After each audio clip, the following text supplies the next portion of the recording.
Hello, and welcome to The Monster and the Child, where childhood studies and monster studies collide. I am Dr. Keleigh, and this video is about what it's like to actually work within that collision of monster studies and childhood studies. I'm going to be sharing my dissertation study experience with you, along with some input from some exciting guests, and I'll be talking about my upcoming book clubs and mentorship services. I'm also going to give you all an opportunity to help make those plans happen. That's right, we are doing some fundraising over here on The Monster and the Child, but don't worry, I am going to make sure that there are lots of perks in it for all of you. First though, let's back up. So I use that term childhood studies at the beginning of all of my videos. Unless you're a regular viewer, however, you might not be completely familiar with what that means. Childhood studies is the academic discipline that I got my PhD in, but it is not particularly well known outside of academic circles, or frankly, within a lot of academic circles in the United States. It's considerably more established elsewhere in the Anglophone world, like the UK, Canada, and Australia. But where I am, when I say that I have my degree in childhood studies, most people's first guesses are that I'm in developmental psychology or like early childhood education. Nope, I know fairly little about either of those things. Now, there are childhood studies scholars whose work does overlap with those fields, but I'm not one of them. And the reason for that is that childhood studies is a really, really big umbrella. It is a social scientific field that also includes many humanitarian scholars and theories. So we've got sociologists, anthropologists, historians, literary scholars, digital humanitarians, gender and women's studies scholars, etc., etc., etc. Sorry if I left yours out, but honestly, I could just basically list everything within the social sciences and the humanities, and you'll find someone whose work connects to childhood studies. What makes us an actual identifiable field, despite our diversity of methodology and thought, is that childhood studies centers around the study of A, the ways in which children and childhood are socially constructed in cultures across time and space, and B, the ways in which those social constructions impact the material realities of actual kids. In other words, what do societies collectively believe about childhood, and how do those beliefs organize the lives of children within those societies? Unsurprisingly, having chosen this field, I think those questions are both really interesting and incredibly important. I came to childhood studies from children's literature, which is what my MA is in.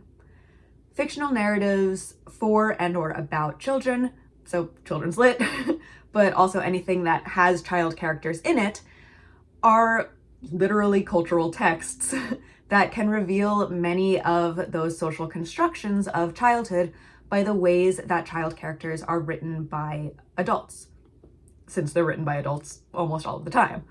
We also learn about those social constructions from the values and themes embedded within literature. It's not only that though, because these cultural texts are co-constructive of our cultural realities, which means that they both reflect and reinforce the way that our societies operate. To be clear, making this claim is not me saying like violent video games will make people murder each other. The relationship between media and reality is not a light switch of simple cause and effect. And importantly, fiction can and often does challenge certain social constructions. It doesn't just blindly support every status quo. So that co-constructive relationship is complex, which makes it all the more worth studying. I obviously am most interested in what happens when we smush childhood together with monstrosity in our stories, and that's what this whole channel exists to explore. While I was getting my childhood studies degree though, it was really important for me to not investigate that intersection of childhood and monstrosity all by myself. One of the hallmarks of a lot of childhood studies research is that we find it really important to actually include and involve young people's own accounts of their experiences within our scholarship. And then in whatever comes from that scholarship, up to and including for some scholars actual like policy. Now, my work doesn't actually really extend to policy generally, other scholars does, but for me, I wanted to make sure that scholarly conversations about children's literature or more specifically young adult literature, which is my research focus, would actually include theories and responses from the intended audience of that body of literature, that is, teenagers. So my dissertation study was a digital ethnography of an online book club that I facilitated with a dozen teen participants from all over the United States. Over 6 months, we read 11 young adult speculative fiction novels, fantasy, sci-fi, and horror, that prominently featured monsters, defined fairly broadly, and that used monstrosity as a metaphorical means of delivering political thematic material. I've included the titles of these books in the description for anyone interested. Monstrosity, in a Western context at least, is all about that which is rejected from humanity. So that's obviously inherently political, whether you want it to be or not. Lots of YA authors do, in fact, want it to be political, and they choose to use fictional monsters as their way of exploring what they think is important to their contemporary intended audience of young people. So we read books that used monstrosity to explore adolescent experiences of immigrants and refugees, of queer youth, of racialized youth and the systemic violence attached to it, of ideological fractures within families and communities, of the ways in which adults can manipulate or use power over young people, and plenty of other topical issues for teens. What I wanted to know was how well these metaphors actually work. Are adults writing YA books using monsters in ways that actually resonate with the experiences of their intended audiences? After all, almost all authors are no longer adolescents, and while obviously they have memories of their own adolescence, those experiences change rapidly. Like, I didn't have a cell phone until I was 14, and that was basically just to call my mom to pick me up after extracurriculars.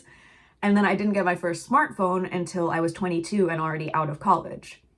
So those facts alone make my remembered adolescence materially different from the vast majority of American adolescences taking place today.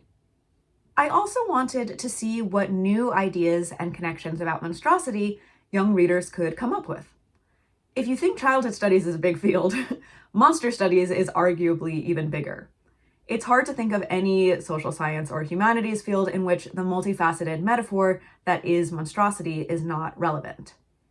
Your friend and mine, Jeffrey Jerome Cohen, in his seminal Monster Culture 7 Theses, explains that, quote, "the monster's body is pure culture," end quote. What we fear, what we reject, what we classify as other, what we perhaps assign the roles that we don't want to take on ourselves, all of these aspects of monstrosity are absolutely stuffed with cultural meaning about our values and desires and the social institutions that we create to try to achieve those values and desires. Monsters are often, though not always, our stories about what happens when those things go wrong. In academia, we sort of divvy up the study of all of that along disciplinary lines, but high school students who haven't entered higher ed yet are less likely to be so siloed in their thinking. I personally love to draw from really disparate academic traditions to inform my ideas, which is another reason I really love childhood studies. And so I was really excited to see how quote unquote non-academics, like teenagers, would theorize monstrosity. I wanted to learn from those theories that are grounded in present-day adolescent experiences. And that is exactly what I did over those 6 months in 2022. I absolutely got everything I wanted and more. I knew that I was going to be the main beneficiary of this project because it was giving me my PhD, but I wanted to make sure to provide a space of free thought and exchange of ideas and fun community for young readers. I'd hoped that I'd be able to do that at least. And according to the feedback that I received from the participants, Monster Book Club was an even more positive and even more meaningful experience than I could have hoped. That's the impetus for me to want to create new book clubs, this time with even more mentorship benefits for students. I think that now, more than ever, it's crucial for young people to have positive, low-pressure social and educational opportunities driven by their own interests and their desires to learn. I want creating those opportunities to be a major part of my career and life's work going forward. This time, however, I won't be conducting research, so some things will be different. On top of reading and discussing monster stories with their peers, teenagers who participate in the book clubs with mentorship services will receive, well, mentorship. Specifically, they will each devise and complete an independent project over the course of the 5-month period of the club, with the majority of that work taking place in the second half. This is so that they can use the themes from the club's discussions to inspire what they want to do, whether it's a creative, academic, or activist project, or some combination thereof. Possible examples include writing a short story, short film, or a collection of poetry and holding a public reading or viewing, creating a visual art exhibit with artist statements, developing a school assembly or public presentation on an academic research topic, organizing a public library event, organizing a local community action, such as a volunteer drive or campaigning around a political issue and meeting with an elected official, or a direct action like an environmental cleanup and then a written account of that process. The mentorship will come in as I work with each student one-on-one to develop, write, revise, and create the public event around their project. You'll notice that all of these examples involve bringing the young people's ideas out into their communities. Not only is this the kind of thing that might look unique and a little splashy, perhaps on a college application or something like that, but it also gives young people the chance to create something based on their own interests and things that they care about. High schoolers don't always or even often get to be in the driver's seat when it comes to extracurricular activities, let alone the classes that they take in school. And I think the experience of seeing your own project through from conception to completion can be really valuable. In order for this project to not be an added stressor in young people's lives, it will take place in an ungraded environment with plenty of personal one-on-one work to get the projects where the students want them to be. I am, if I may say so myself, very qualified to provide that kind of mentorship. I have taught first-year writing and composition at the college level, including as a full-time lecturer. I've worked as a tutor for middle school and high school students, and I conducted my own independent project as a grad student to unite writing pedagogy techniques according to research-based best practices within my department. Based on all of that, there will be no penalties for messy drafts, missteps, or starting over. I'll help students tailor their projects so they're not overwhelming within the time frame of the program, and they will, of course, have their peers as well in the group cheering them on and helping them out. In other words, while participants will be doing stuff in this program, it won't just be like more school. It is an additional form of education, yes, but one that I really believe can meet young people's wants and needs. However, the other thing that makes this different from my dissertation project is that I do now need to get paid. I am no longer a funded PhD candidate anymore, so participation is not going to be able to be free, but I also really, really do not want it to be expensive. Providing accessible youth services is profoundly important to me. So here's where the fundraising comes in. And here's also where we get footage from a different day, because I am designing this all as I go here. So a little behind the scenes insight, I have now officially established the Monster and the Child LLC for these future enterprises. I have started a campaign on Indiegogo that is now available to preview, comment on, and please follow so that you can be immediately notified when it goes live in a week. The link is in the description, and as you'll be able to see, there will be plenty of perks for anyone who chooses to contribute. Anyone who contributes any money at all will get shout-outs in my upcoming videos. If you contribute $10, I will do a YouTube short on a monster and or child topic of your choice within, the reasonable parameters of I know literally anything about it. At $25, you get a choice.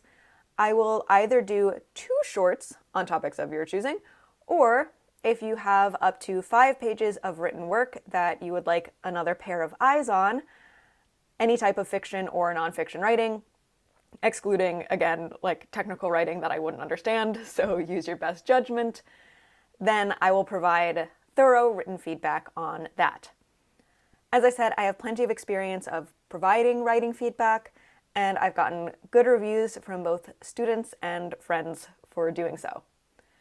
And if anyone's moved to contribute $45, I will provide either written feedback or a 20-minute Zoom conversation about up to 10 pages of writing, or 3 shorts on topics of your choice. Literally any money you contribute will make participation for teenagers less expensive. That is directly what this is funding. Scholarship money, essentially, for Monster Book Club participants. Before the Indiegogo campaign even goes live, I would really appreciate it if you could share the campaign as well as my channel to get some more eyes on it, because that apparently is the key to successful crowdfunding. I'm doing this all for the first time out here, and I am learning as I go. Thank you so much in advance for your engagement, and I will be excited to bring this campaign live very soon. Contributing to the Indiegogo once it's live is not your only option to support this project. I have my Patreon link down below, which has its own perks attached to it, and I also have Super Thanks enabled on here. Also, if you are an adult who's interested in participating in a Monster Book Club of your own, or a teen who's just interested in the book club part and not the mentorship and independent projects, then let me know in the comments, because if I get enough interest, I can run those too. These will also be paid, but would be very inexpensive because that would be a lot less labor on my end. But again, literally any money that I make through any of what I just said will support my book club and mentorship programs for young people who believe that they can benefit from them. Everything I do here does too, so liking the videos, sharing them, commenting on them, subscribing, every red cent that I can eke out of the algorithm lowers the price and therefore the threshold of accessibility for the programs that I have planned for the future. I'm hoping to get the pilot club going within the next several months, as long as I'm able to get some funding in. So thank you for watching this video, for watching any of my videos, and for engaging with this work in whatever ways you can. Okay, that is enough from me. Luckily, you don't have to take my word for it that Monster Book Club is a good time. It is my absolute pleasure to share with you some conversations with original members of my dissertation study to explain their experiences reading and learning with their peers. I hope you will find these really wonderful young people as inspiring as I do, and I'm excited to introduce people who I really enjoyed working with to my audience over here. Okay, so first off, if you want to just sort of introduce yourself to the viewer. So specifically how old you were and what grade you were in during the study itself, and then what you're doing now and what you're studying in college. Okay. When Monsters Book Club started, I think I was 17 and I turned 18. I was a senior in high school. And now I'm 21, a junior in college, and I'm studying biology. And I'm Keleigh, by the way. I didn't say my name. Perfect. Thank you. You're Um, welcome. God, I can't believe you're 21. That's crazy. I know, right? It's so crazy. I can't either. It's insane. I Like mean, it I felt like yesterday. remember, yeah, everyone was, I don't think anyone was 18 when they signed up, but a bunch of you turned 18 during the Yeah. uh, Yeah. study because I had It's to insane. get parental permission from everyone because everyone was underage. Yeah, we had to get on Zoom with our hair. Yeah, which, I forgot about that. yeah, was for the most part fine. But I was really annoyed about because I didn't think that teenagers should need parental permission to sign up for a book club. Yeah. Um, but it worked out fine. All Yeah. right. So what made you respond to the ad for Monster Book Club? I think back then I was like really, really into like fantasy, and there's always like a kind of monster villain aspect in that. And I saw the ad on Instagram, and I was like, perfect. And I feel like I was a senior in high school, but my high school was online, like it's made as like online academy. So I was like, it would be good to talk to people who had like the same interests. Mm. Because I know reading is like a big hobby now, but back then a lot of people didn't like talk about reading. So I thought it would be cool to talk to different people and kind of get like a another view on how they think about the books and the villains and everything in it. Yeah. Yeah, that was one of the main responses I got at the time was like, I just want to talk to people about books and Yeah. talk to me about books. And I still want to talk to people about books. Like it hasn't Yeah. changed at all. On a similar topic, how did talking about books in Monster Book Club compare to like English class at school? Mm. I feel like English class is obviously like structured specifically for a specific type of book and a specific type of curriculum. I feel like in comparison to Monsters Book Club, Monsters Book Club was more free and I felt more open to talk about my actual thoughts. And of course I could talk about my thoughts in English class, but it was kind of more like enclosed, if that Mhm. makes sense. Yeah. And we talked about, typical books, To Kill a Mockingbird, Romeo and Juliet, books that I wasn't necessarily interested in. They were Yeah, fun to read, of course, but they weren't books that I would choose personally. So I feel right. like I could talk freely about my thoughts about these books and get other people's opinions. And, they could change my thought process about the book too. And you're sort of segueing naturally into into all my next questions. The next one is, what was your experience of the peer community of Monster Book Club? It was really cool.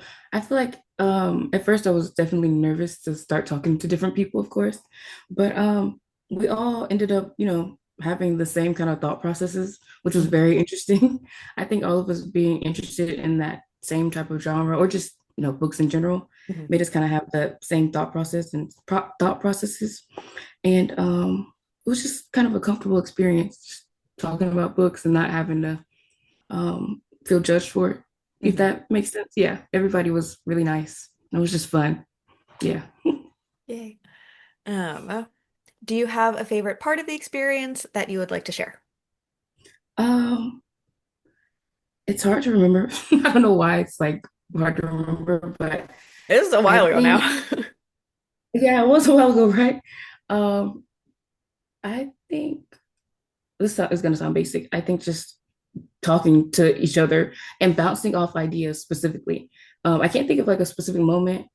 I don't know if it was when we read I forgot the name of the book, but when he kind of turned into like a zombie, I think something like that.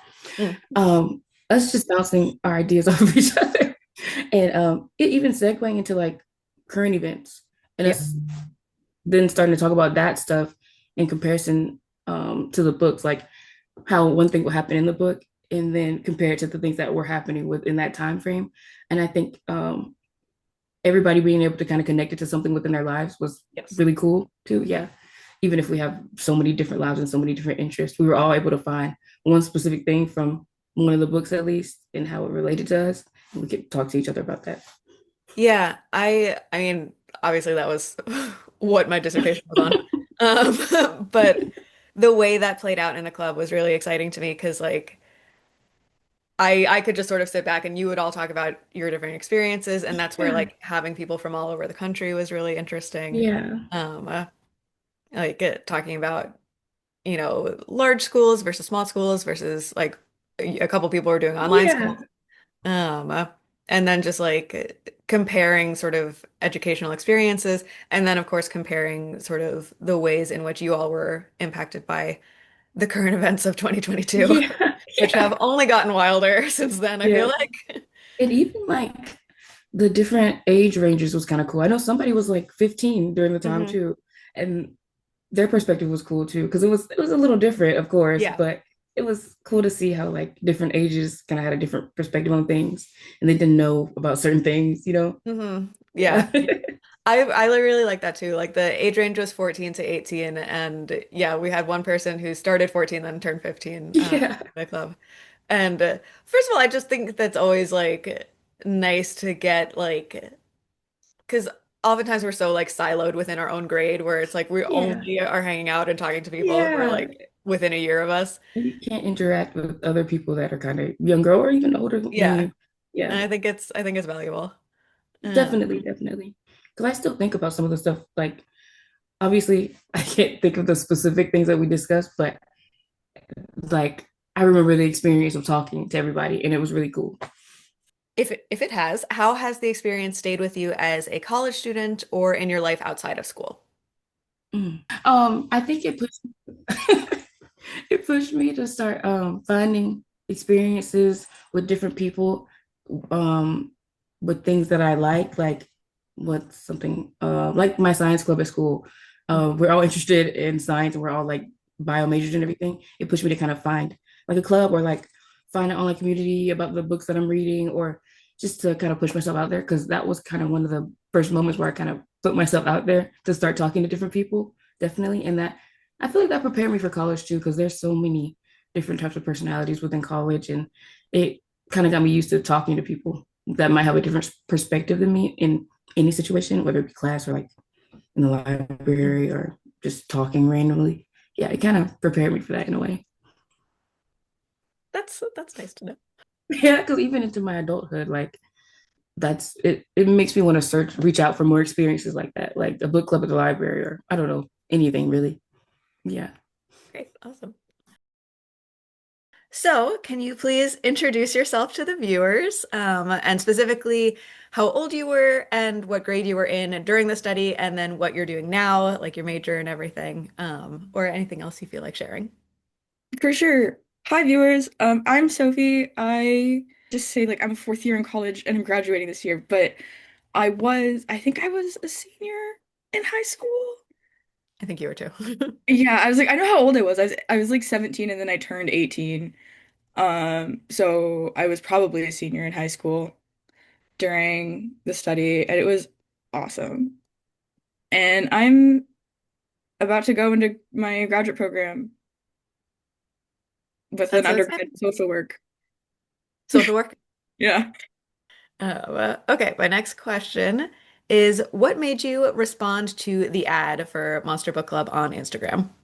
I really like reading. I just got a special edition of three of my favorite monster books. I Yeah.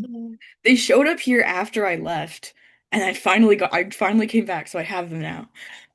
But I like book about monsters, and at the time I was very like focused on monsters and like what they represented and authors using them as like I know everyone hates J.K. Rowling as they should, but like Remus being a metaphor for HIV and AIDS, like I was Yeah. very into that. I was very into that. Yeah. Um, and I was like, this seems like a great place to talk about that, so I can have people who actually want to listen to me talk about it, and I'm not just yelling into the void. Listen, that was so a little this gets into a little lore for me for viewers of my channel too.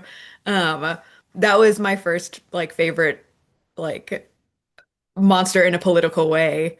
Oh I yeah. think I was already definitely like into the idea of monsters. But when I was like 12, 13, I got really into Remus Lupin and like werewolf rights and all of that. So Yeah. yeah, everything that happened with J.K. Rowling is such a like generational bummer for me as a millennial.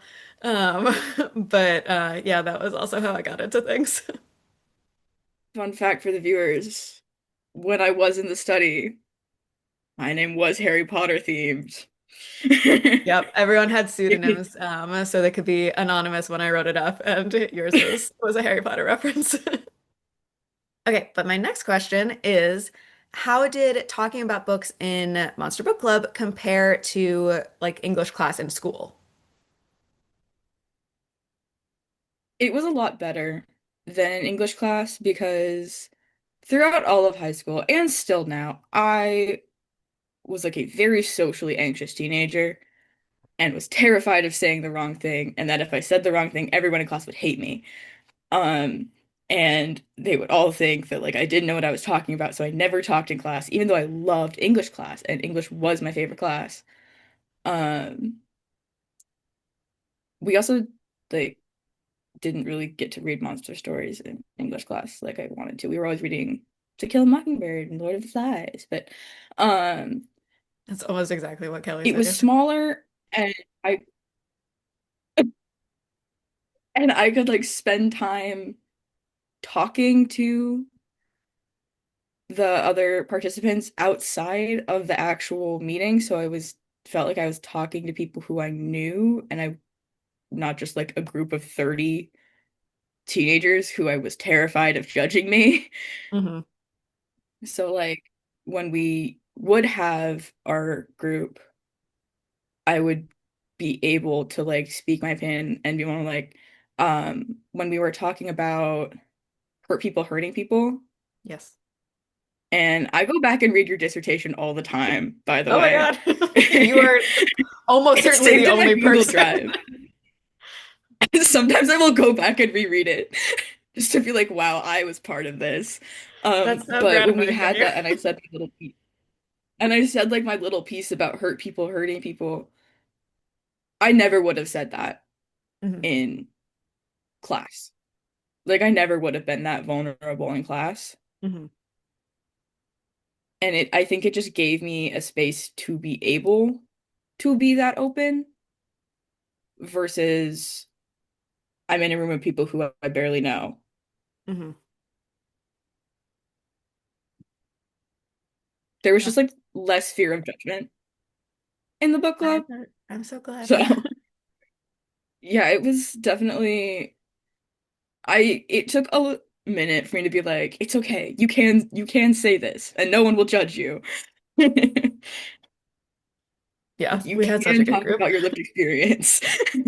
Yeah, absolutely. And that's what sort of that's first of all exactly what I wanted to research and also like exactly what I kind of wanted to foster and want to continue to foster, like making new book clubs for people. Um, is that sort of less pressure filled environment where you can actually talk about what you actually believe. Um, okay, so my next question was, what was your experience of the peer community of Monster Book Club? So you already talked a little bit about this, but if you could expand on that. It was so good. It was so awesome. We don't really talk anymore, which kind of sucks. But we stayed in contact for a while after it ended, in like another little Discord server that we made. So even though we don't really talk anymore, we did for a while and it was good and it was fun and I really liked everybody there. I mean, like I said before, it was kind of just like a place I felt comfortable and I didn't have the like pressure of other people judging me all the time like I did at school where I was like I felt like I could say something wrong Mhm. and no one would get mad at me about it. They would just be like, "Hey, maybe don't say that again." Like this is like, "Hey, that was wrong. Here's why. It's not a problem. Just Mhm. you live and learn." Instead of like at school you say something wrong and then that everyone's like, "Wow, you're in an honors English class and you didn't know." Yeah. Like, yeah, I didn't have that, so it was a lot easier for me to actually be open about how I was feeling about things and about what I thought about the books. It also, I think I also, it was a lot less formal, so if we wanted to just dog on a book like we did with the weird like The it was a vampire high one. school story, but it was also like a political intrigue story and there were Yeah, yeah, yeah. zombies. Um, okay.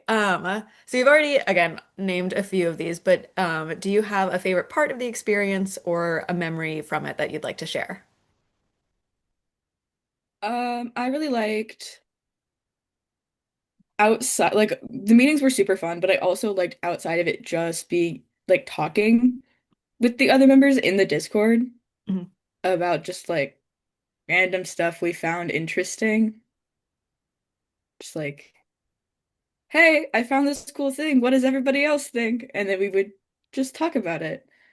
Even if we even if we weren't talking about the books we were reading, it was still a space where I could be like, I found this cool thing that nobody else cares about. Please care about it. And then be like, wow, we care about this. Yeah. I remember I woke up once and I would always check the Discord every morning. And it was like, there are 400 unread. And I was like, what happened? But it was just you and two others who'd like stayed up half the night just chatting. And I guess like a favorite memory for me, overall would be when I talk circling back to our conversation we had about hurt people hurting people, Hmm. that everybody was so like okay with that. Hmm. With like they were just so okay with me saying that and opening up about that. And nobody was like, "Oh, you're a terrible person Hmm. because of this thing." Um, they were like, "Oh, wow. That's crazy, but okay." Like, because I remember like someone had very like jokingly, I think, been like, then just like kill yourself or something. And that's when I was like, "Hey guys, Yeah, actually this is a I'm trying to thing and I remember the did live through context. this." Because, yeah, It wasn't, they weren't to be like clear to telling viewers, they people were to kill talking about a themselves. fictional character. Um, Yeah, we were talking about a fictional character. We were not yeah, talking about a real person. yeah. But yeah, and then you were reacting like, um, sort of I was like like, to that hey, rhetoric of like gang. you don't necessarily know what's going on when someone has done something like that. Like I I don't remember what book we were talking about. Yeah, it Done just me something being wrong, able done to something be to hurt like, someone. yeah, I think it was, I don't know, I think it was someone about like the ghost bully or something. Oh, Um, okay. Yeah, that would make sense. That was The Taking of Jake I Livingston. think it might have been that one. Hmm. Yes, The Taking of Jake Livingston. Um, but being able to be like, hey, it isn't always as easy as don't hurt people. It isn't like, don't do that. That's bad. Sometimes Hmm. you do feel like that is the only way, or sometimes it just happens and like you don't realize that it's happening. And being able to say that and not have everybody jump to the conclusion that I'm just a terrible person Yeah. and then we moved on and nobody made it a big deal was that was a very like strong positive memory for me. Well, I'm glad. Okay, and then um my last question is how has this experience stayed with you as a college student or in your life outside of school? It definitely, well, I'm an English lit minor, so I do a lot of like close reading. And Mhm. anyone who tells me a humanities degree is easy, I want them to sit down and close read Northanger Abbey by Jane Austen Mhm. because that's not an easy book. Mhm. But just the ability to like actually look deep because I was not very good at what's the symbolism and the how does this relate to the outside world Mhm. before going into the book club. And those are skills you need if you're going to get a degree in English lit. Um, so that was very helpful there. But also it did show me that like you can be open with people and they're not going to hate you. Um, so I kind of took that with me. Like when I started college, my mom told me, she was like, you can be like, you're going to college and nobody knows who you are. Mhm. Like, no one, which was untrue because I was going to college with one of my friends from middle school. So one person knew who I was, Okay. but she's like, nobody's gonna know who you are. You can be whoever you want to be. And I was like, this is my chance. This book club showed me that I'm like people don't hate me for existing. So what if I was just my authentic self in college? And now I have lots of friends Yay. and a boyfriend. So, Oh, nice. we're doing great. That I gotta get emotion again about that book club. But that makes me very happy to hear. So that brings us to the end of interview weekend, which I hope you enjoyed. Next week, you'll get some more chapters from my YA Werewolf manuscript, Our Sharp Forsaken Teeth, playlist up above, if you'd like to start that. And then in 2 weeks, my next video essay will be an analysis of stories about child sociopaths. I have a lot of thoughts and opinions on that one. And of course, the Indiegogo will have a launch video next week as well. I am really going for it all this year, working with young people, sharing my scholarship, and sharing my creative works. Thank you so much for being along for the ride. And also thank you again so much to Keleigh and Sophie. It was really wonderful to speak with them again, and I hope that I will be able to build another little monstery community like the one that we had in 2022. To all of you, take care, and I will see you soon for more monstrous food for thought.